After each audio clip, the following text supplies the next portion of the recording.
Yo, what's going on, guys? Today I'm gonna talk about a situation I ran into on that helicopter project a couple months ago. First time ever doing heli work. It was my first day, and so I had to go do this limb piece that we slung up and thought would have been, pretty well balanced. And I was getting ready to make the cut. I left the time point up at the top of the tree so I could go back up and finish, because that limb had to come out. And then so everything's going good, everything's going according to plan. Strap it up, shake my head yes to have him lift up on the piece. Start my cutting, and then as I was cutting and the piece got freed, I made a shelf hoping that it would maybe have stayed there on the cut and then he would have flown away.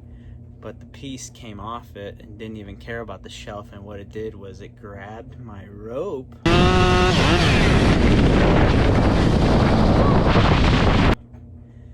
and actually, I think someone's got footage of it, but it actually yiked me, pulled me up a bit, and then sat down. And in that moment, it's my first time with this helicopter pilot and working on the job with a helicopter.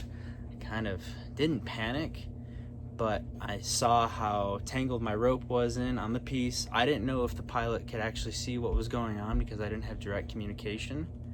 So with that being said, I had my lanyard on, because you're supposed to always have 2 points of attachment.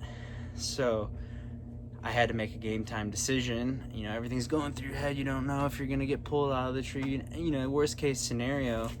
And so what I did was, the game time decision was just cut that climb line. One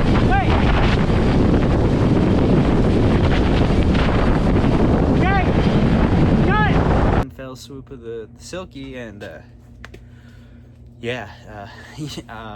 think the pilot did see it. He hovered, which is awesome. And I think the dogman, Bill Burley, the boss on the job, who had communication with the pilot, let him know that it caught my tail. But you're 120 feet up in the air, and there's a helicopter 50 feet above your head. You kind of just everything gets blacked out. You're in the moment and you're trying to make the safest and right decision for all parties. So remember, always have your safety precautions, at all times. If I didn't have that lanyard on, well, I would have been screwed. And if he started yarding up on me and didn't cut that quick, who knows what would have happened. So always make sure you assess every cut and be thorough on the safety of whatever you're gonna do. So yeah, it's just my small little talk on a situation that I ran into, and just to show critical thinking in a bad situation to have a positive outcome. See ya.